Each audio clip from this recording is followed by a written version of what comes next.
helped thousands find the home of their dreams.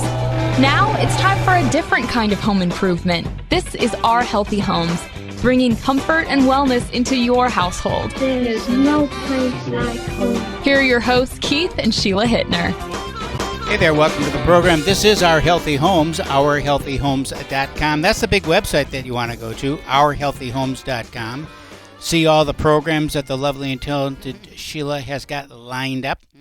We talk about the real estate, the 4 pillars of a healthy home. Of course, it's real estate, the ecosystem that's going on inside the house, your body, your mind, and spirit.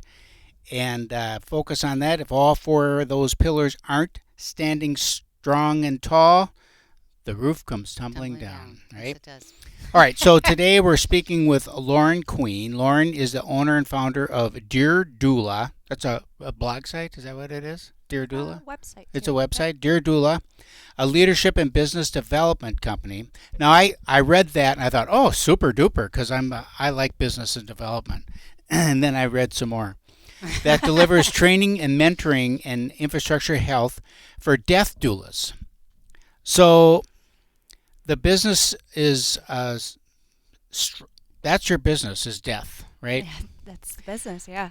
I'm so curious about this that I can't stand it. First of all, it's a perfect fit for us. I'm a certified probate real estate specialist, so we do a lot of probate work, and we're dealing with grief afterwards. It's after, right? And you go in. It's funny how families react when there's money involved, for one thing, or when there is. They fight over the darndest things, personal property items, trinkets here and there that have memory to them. So I'm curious now, because you're that couple steps in front of me.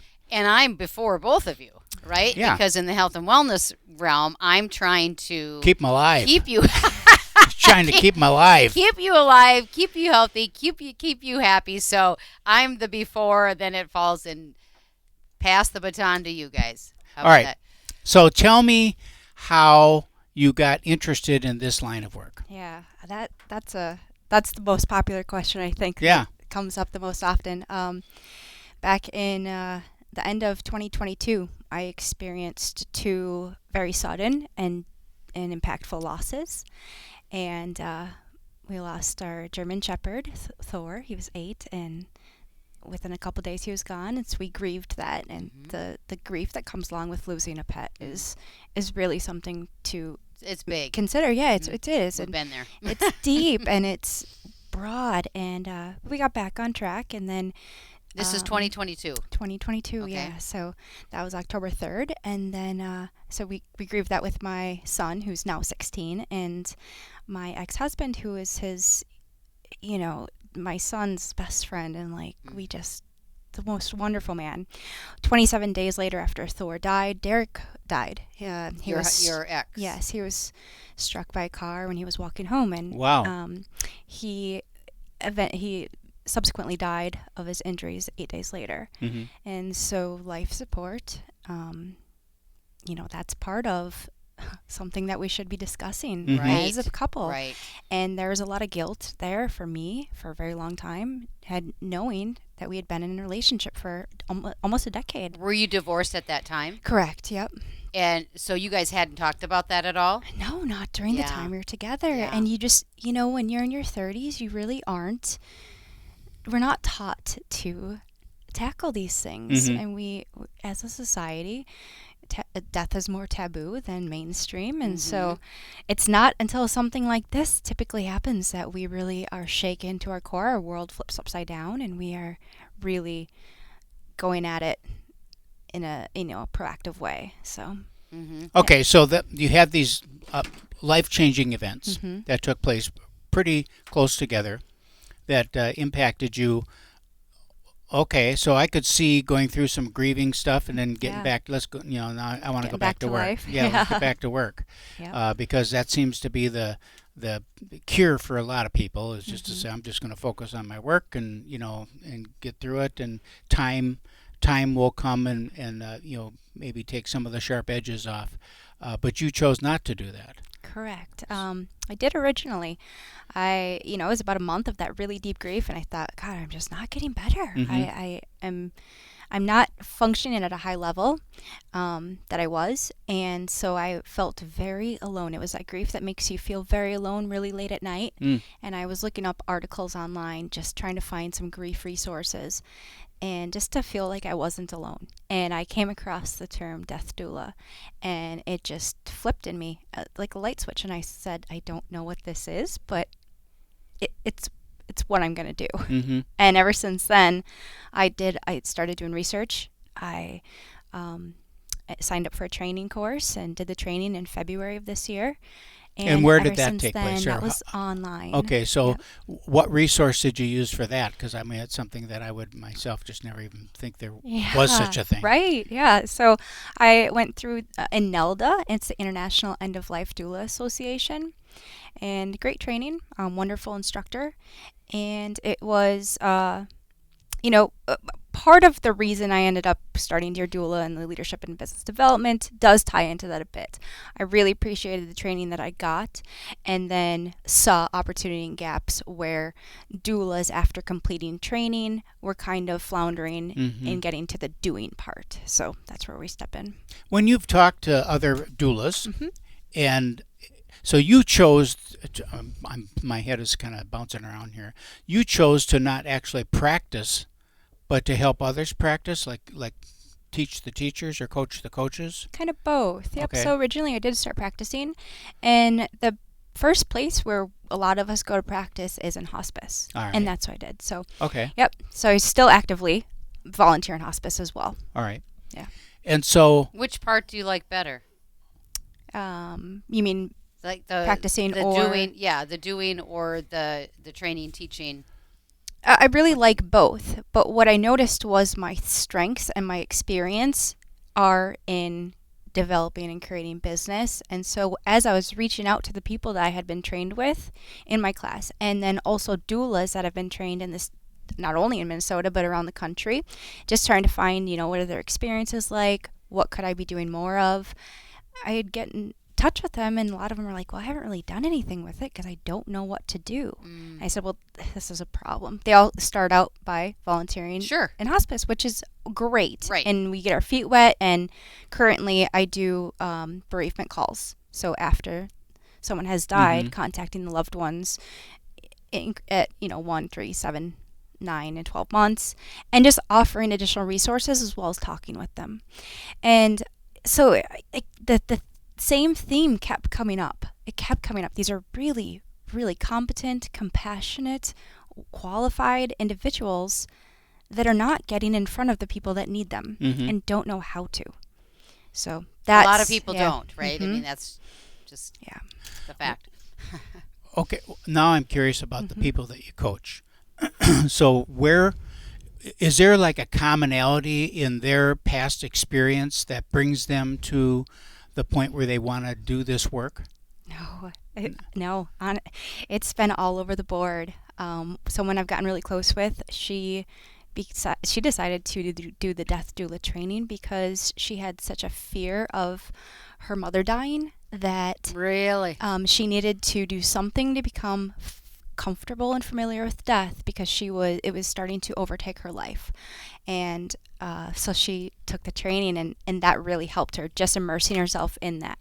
I did meet with another doula recently, beginning of end of October, and he wanted his main goal is to become a chaplain, and death doula seemed like a really good place to start and start getting again in front of people. He also volunteers at the same hospice that I do, and the path is a little fuzzy for him, but he wants to be able to do death doula services full time and then make his way into the chaplain path. So there's people from all different backgrounds, and yes, in my case, it was a traumatic, sudden, unexpected loss that brought me here. And a lot of things that we get into and we get passionate about is a result of something, that we experienced, right?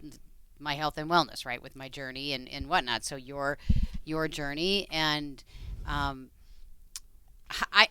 many death doulas are there? Like, in Minnesota? Minnesota. Let's just start with Minnesota. It's hard to say. I'm part of a Minnesota Death Collaborative group. Okay. They have a website you can go and you can see everybody that is a part of that. There's about 75 right now. And what I also did there was I did go through, I haven't talked about all of them yet, but I went through all the websites and just kind of saw what it looked like and if there was issues. And, yes, there's some things that we could at Dear Doula help with creating that seamless. Hey, welcome back. Thanks for staying with us. We really appreciate it. We are in the studio with Lauren Queen, who is a death doula. She has a company called Dear Doula LLC, which is a business that helps other doulas do their work. And why don't you just explain to the listeners a little bit about what it is that you do? Yeah, so, I'm Lauren Queen. Thank you guys for having me here. Owner and founder of Dear Doula, leadership and business development company that delivers training, education, coaching for death doulas. So you got into this business because... just as a refresher, because you had some traumatic experience yourself and you realized that there weren't many resources that you could go to at 1 o'clock in the morning when you're staring at the ceiling trying to get to sleep. So you searched online and you decided that this is what you wanted to do. And now you do two things. You help people through the death and dying process, both before and after, right? Typically we meet with, the individual loved ones before death. Okay. And then, yes, we will also step in and do bereavement support. Okay. Yep. So bereavement is after death. After death, correct, yes. Okay. And so, and then you help others establish their practices in doing the same thing, both in Minnesota and across the country.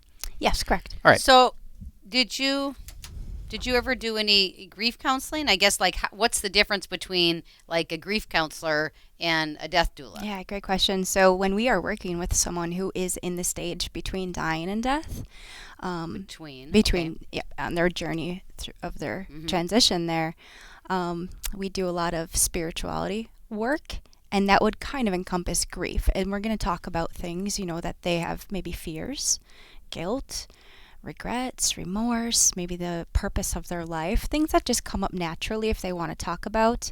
Grief support, we would then typically work a little bit with the family unless it comes to a point where we think that they could really benefit from working with a professional. So we do have a real defined scope of practice and making sure we're not overstepping and making sure that the people are getting the support that they need. You answered my next question, which is, do you get pushback from clergy or psychologists, because they should be talking to a counselor, what credentials do you have, and if you don't have that piece of paper, then somehow you don't know anything, attitude, right? Sure. Or if you're not wearing a cross around your neck and have been ordained, then you have no right to talk about this. Do you ever run into that, or how's that look? No, and I thought maybe we would. In the beginning, and no, I've made such incredible professional relationships with funeral directors, hospice nurses, my gosh, social workers. They're some of our biggest advocates, and we are theirs.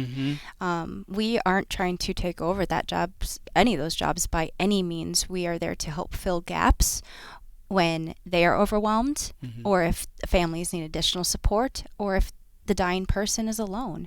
So we really can fill in different ways and then align with the professionals. Do you find that when you're dealing with quote unquote the professionals, the clergy or psychologists or what have you, MDs even, or doctors or whoever, that this topic is one that they don't want to talk about either? I mean, it's uncomfortable for everybody.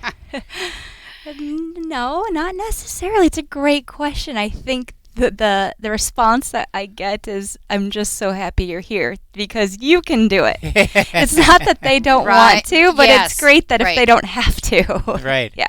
So we try to become a communication coordinator between medical teams, hospice nurses, and the family and the dying individual. And that way we kind of, really take over that role of, speaking about death. I'm super comfortable with death and talking about death and the realities of it, but also trying to alleviate the fear that can come along with it.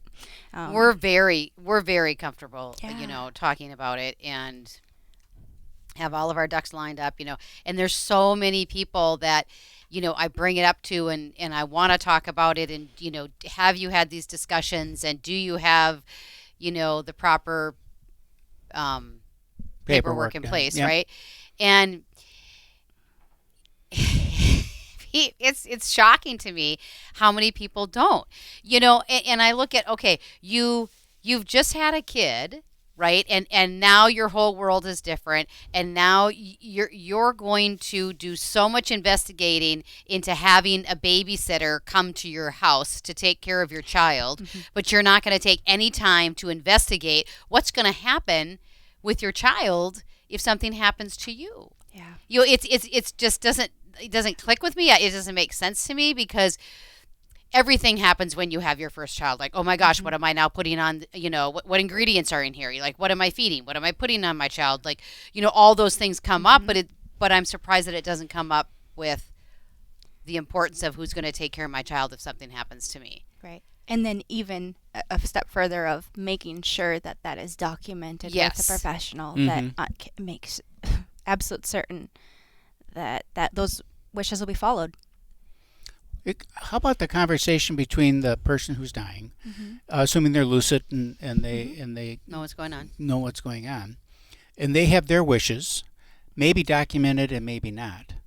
And do you ever get in the circumstance where their wishes don't align with the family's wishes, and maybe they're ready to go, and the family's like, no, you've got to fight, hang on.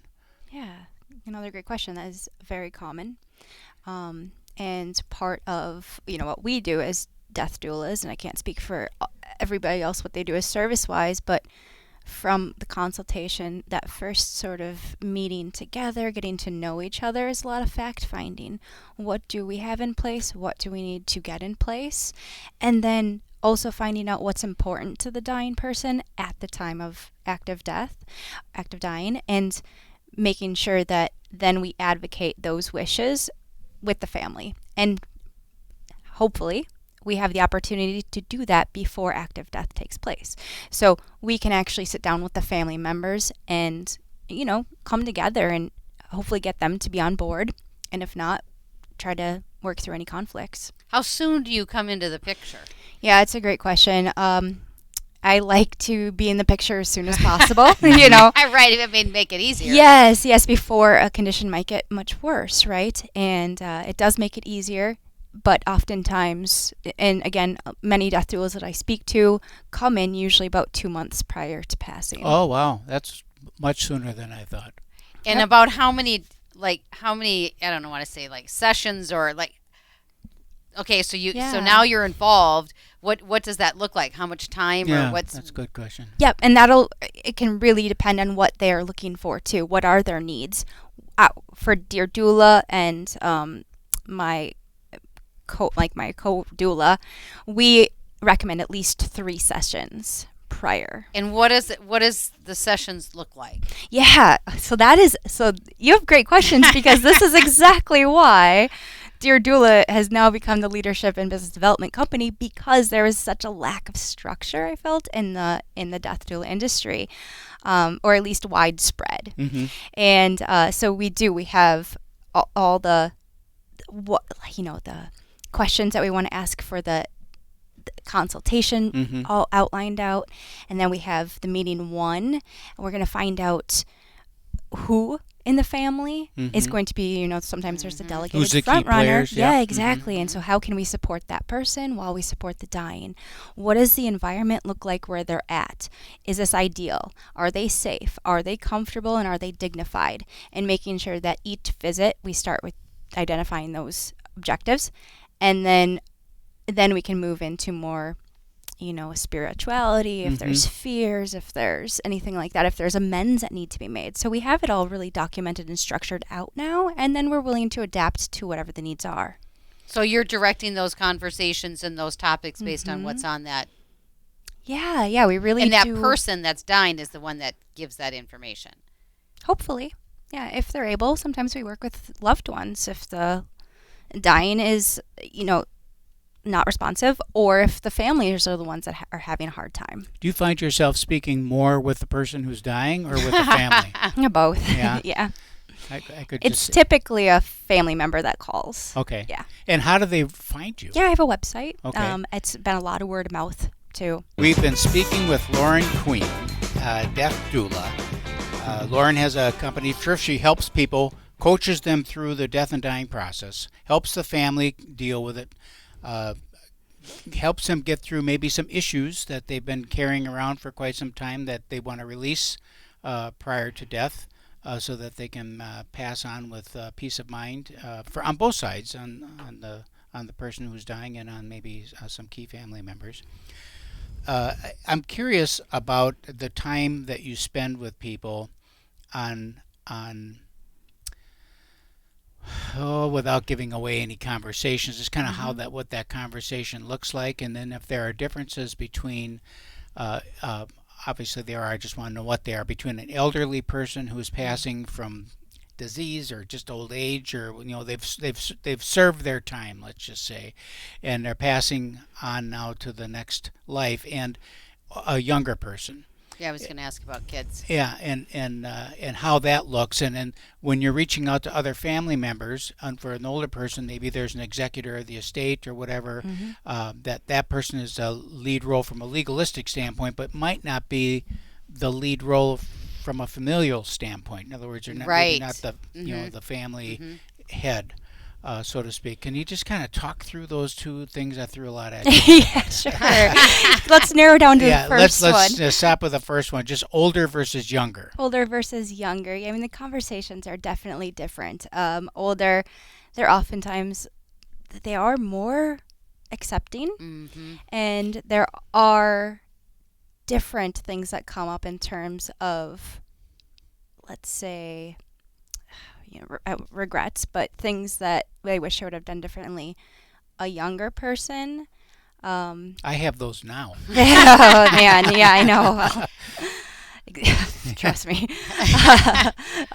Younger person, a lot more hard to accept. And in my own experience, there tends to be higher emotions and typically more of an anger that presents. Sure. Especially with it being a younger person. Yep. So that's something to work through too. Again, either myself or with a trained professional. And just knowing when to get them in touch with someone. So it looks differently. The landscape is different for sure. So when you bring somebody in, let's talk about the younger person, because there's always this unfairness and harshness and anger, like you said. A lot of anger. And so for me at that point, it was okay. So now they're doubting their faith. They're mad at the world. They're just, all of that is going on, and you would want to bring in somebody. Then do you partner in there with them during that conversation? Do you hand it off and just kind of let them at it, or sit in the back? What's that look like? Yeah, that's a great question. So it really is going to start with talking to the individual and finding out what they're comfortable with. Who is it that we're going to be reaching out to? Is it someone that's going to be maybe clergy, or is it going to be a licensed therapist? And from there, it's finding out, do we want to do this in person? Is it someone you want to do online or virtual? What can we do? And then from there, letting the individual decide. No, I wouldn't typically be with them necessarily during like a licensed professional visit with a therapist. I'm going to be out of there for that. Give them privacy. All right. But just making sure that they have options. With a clergy person, I might be there. Okay. That has happened. So. Let's talk about first of all, what does doula mean? Oh yeah, great question. Doula.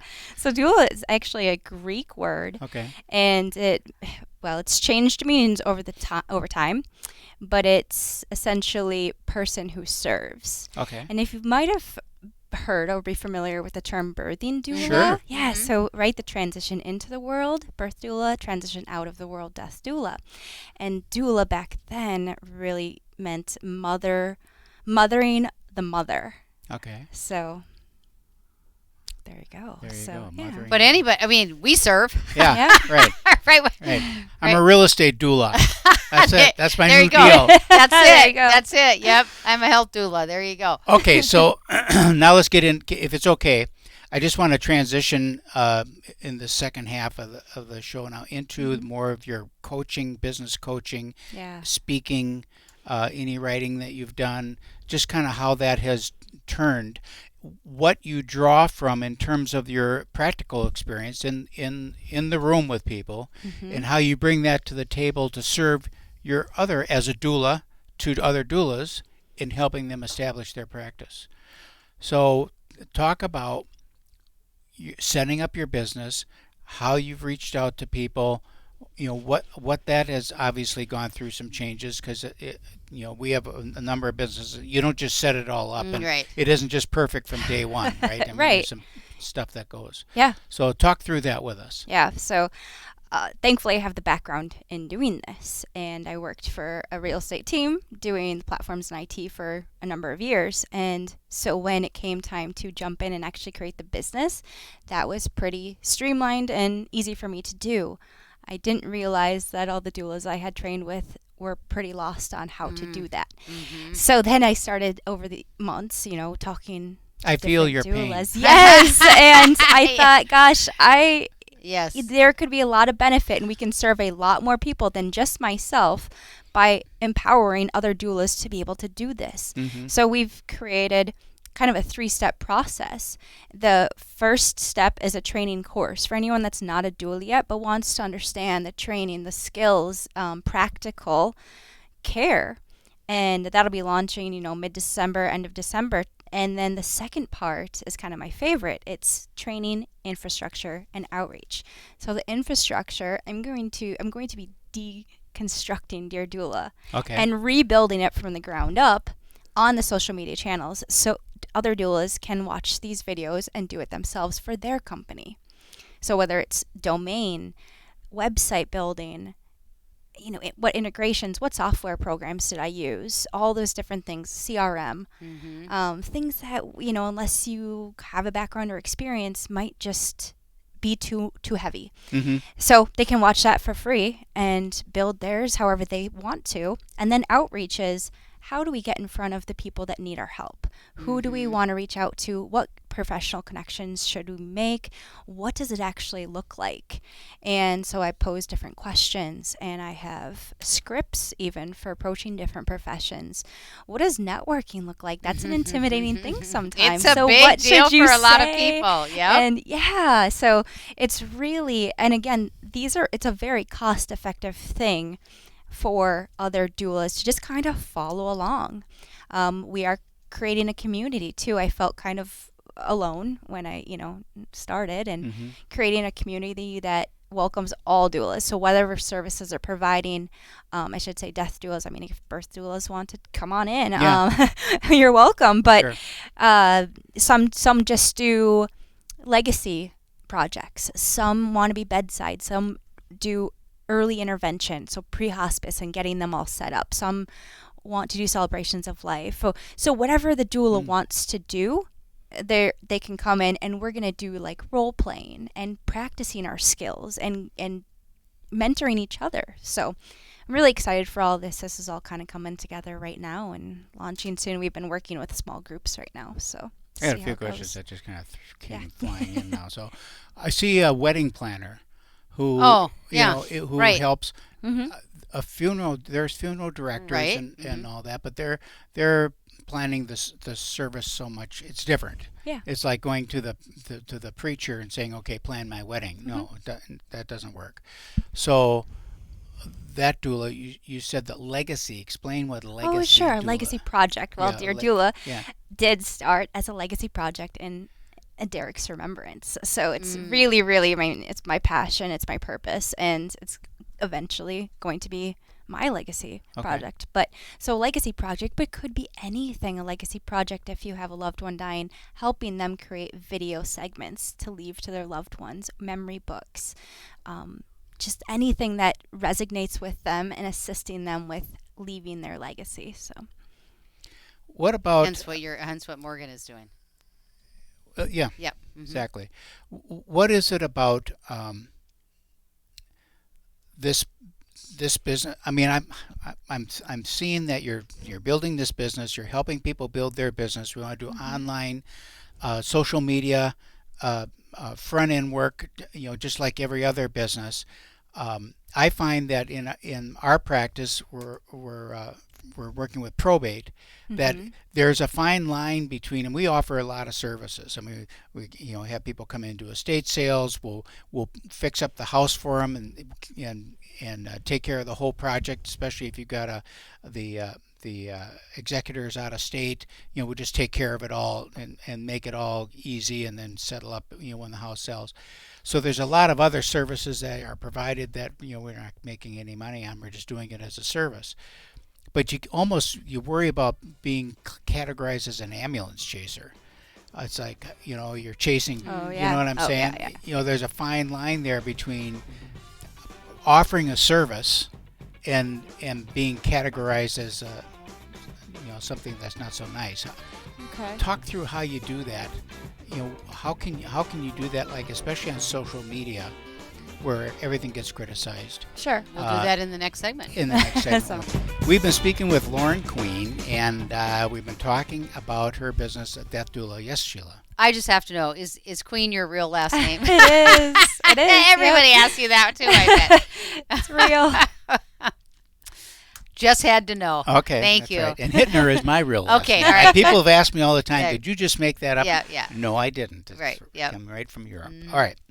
So we've been talking about being a death doula and the business side of things, where you're coaching other businesses to grow their business and become known in the marketplace. My question that I asked, I think I got it out before we went out to break, is how do you do that without looking like an ambulance chaser? I mean, it's like an attorney when the car crashes. Either right over there, here's my card. Hey, how do you do it? That's a great question. We're teaching doulas to create their business, but in terms of not looking like a ambulance chaser, I mean, we have to be brave enough to talk about death and dying. That does come with a lot of taboo, a lot of stigma, and I don't love the term ambulance chaser, especially since we're dealing with people prior to death. And everybody that we've worked with has reached out to us. But if we aren't talking about this, who is? It just occurred to me, and I might be all wet, but I'm rarely all wet. If the people who are going to look at you as an ambulance chaser are the people who don't need your service right now, today. Sure. You know what I'm saying?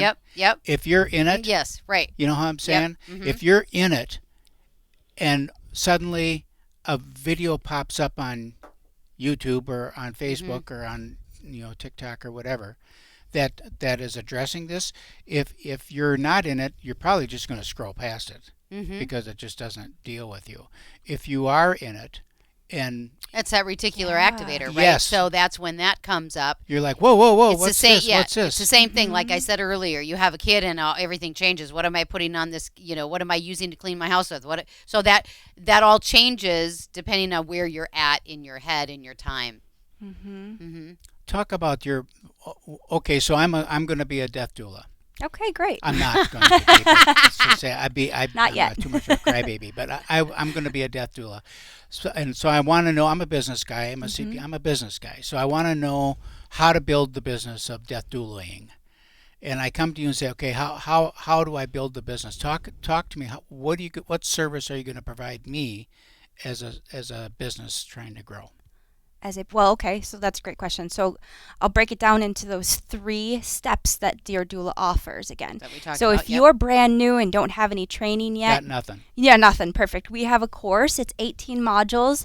It's about 200 lessons to teach you everything that you're going to need to know about becoming a death doula. Okay. Yeah, well, the business will be step 2 and step 3. Okay. But step 1 is going to be learning to be a death doula. It's all about communication. It's about trust. It's about learning to advocate for the dying and the loved ones. It's learning conscious dying. What is conscious dying? What is active dying look like? How can you step in when that's happening? What are things that we can say and things we can ask? So it's all the skill building. So that's where I would start you off with. Then, and I will say, what I love about this course is that it is inclusive and it's neurodivergent friendly. So if you're familiar with neurodivergent people, how the brain works and learning, sometimes, and being one myself, I can struggle with visual. Yes, so we do visual learning, we do audio learning, we have kind of like cartoons in there that are, they're the doula and patient. They're acting things out, so you can actually see it, and it's interactive, but it's also snackable pieces. So it's very bite-sized and it's on demand. So it's comprehensive. You can come back to it whenever you want. So if you struggle with focus, distractions, discipline, it's there for you. Second piece then would be once you moved out of completing the course, you're going to follow right along and start in the social media, whatever your favorite platform is, we cater to you. So if you like Instagram the best, great. Or if you like YouTube, here's a 5-minute video about how to pick a domain name and what does that mean? So then you can actually learn the business. That's all free. You can just do that whenever you want to. So we're not coaching that necessarily. Okay. The third part is the community that we're creating and then practicing those skills amongst us. Role playing. Okay. Yeah. So is the coursework done in group form then, or is it one-on-one coaching, or how's that work? Yeah, so it's the course is one-on-one. So you purchase it, you own that course, so you can log into it anytime. And it's me. And repeat it as much as you want. Is it all recorded stuff, or is there live, like live interaction? Yeah, that is all recorded. Okay. And the idea behind that was so you can work on it whenever you have the time, because everyone has a busy life. And the bite-sized lessons, those are on purpose because when you want to watch something over again, you want to be able to just watch what you want to watch. And so we didn't add any fluff into this course. Okay. So the videos aren't 10-15 minutes long with only 4 minutes of actual content. Right. Yep. So you can get through it. It's comprehensive, and there you go. You can watch it as many times as you want to. That was, this is the course I created because this is the course I would have liked to have had when I was trained. Okay. When I was trained, like I said, it was a great course, but it was 20 hours it was online, but it was in person. And it was over 3 days. And so I didn't obtain or absorb or retain as much information that I would have liked to with my learning style. So that's how this came about. If you could have a room full of people and speak to them, what would be your favorite room full of people? Who are they? Oh my gosh, I did. That's where I met Sheila. Yep. So I spoke to Sheila at Level Up Your Business, Eric Thorwanger's event in early November here, and there was about 250, 300 people there, and I spoke about my story, but I also spoke about wins and losses and challenges and regrets and being bedside, hearing about those things that really they don't matter, the regrets that we have at end of life or the shame, we need to let it go earlier in life. And so that's one of my much better. Right. Yes, my favorite, most passionate topics about is just trying to shed any of the self-doubt, the self-shame that we do, because it's not serving you. It's not going to matter at the end of the day.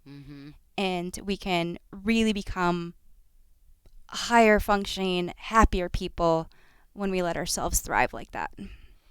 If there's someone listening now, a church group or a social group of some kind, or a business networking group that's listening, would you be willing to go to that group and speak to that group? Always. Yes, absolutely. How would they get a hold of you? Yeah. I have a website with my information, but I'm also happy to pass it on to you guys. Or okay. Yeah, we'll put it in the links. Yep. Okay. Say it though. What's the website? Okay. The website is www.thedeardoula.com. So TheDearDoula.com. All right. We got a couple of minutes left here, so I want you to just close your eyes and see yourself 5 years from now. Yeah. Where do you see yourself, and where do you see your business? And do you? Well, I'm not going to, because I'll coach you into giving the answer that I want you to give. So you just tell me. You first tell me, and then I have maybe some follow-up questions to that. Okay, so I'm closing my eyes. All right. And in 5 years, 5 years, we haven't talked about it yet, but the Dear Doula Halos Foundation, that's the nonprofit sector of Dear Doula. So that I really am going to be putting a lot of heart and soul into. So 5 years from now, I'd like to run that. Okay, so just tell us about that quick. Yeah, so the listener doesn't know what that is. Dear Doula Halos Foundation, it is the nonprofit we started alongside Dear Doula. Right. And that mission for us is to get doulas in place with families that are losing a child ages 18 and under. So we'll, pay for them through the donations and fundraising that we do to make sure that those families are supported and the child is supported at the time of dying to death. We also are going to be contributing financially to end of life funeral expenses, all those things for, again, children 18 and under. So that is going to be hopefully my main focus in 5 years. Okay. Business-wise, I would like to franchise, and I don't know if franchise, it's the right term, trust me. I've had to talk to lawyers, and they're like, you can't do licensing, it's not what it's actually franchise. But what I want to do is create a space where doulas can come to me if they don't want to build their own sort of brand or identity. They can just use your doulas. It's already created. That's what I had tried to do now, and they're like, that's actually franchising. So that's in the plan. It's just tabled for now until we can get there. And I find that that's probably what you're going to have more of, because we're pretty entrepreneur and independent and that kind of thing. But, they're going to want just give it to me done. And that's, that was the original goal this past, 3 months, but really had to pivot because it's, there's a lot that goes into franchising a company, and we're just not quite ready to take that on. A lot of costs, too. Yeah. The legal a lot of stuff, costs, especially in Minnesota. I've looked into it. Yes. And in Minnesota, it's ridiculous. You'd almost be better off just to take them under your brand as a partner and just run it like a real estate team as opposed to that. This is the end of the show. I can't believe it. Oh, wow. Yeah.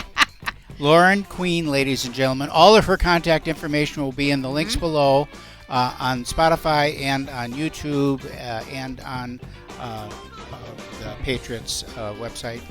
All over the place, anyhow. Lauren Queen, ladies and gentlemen. Thank you very much. Thank you guys so much. We'll be back next week.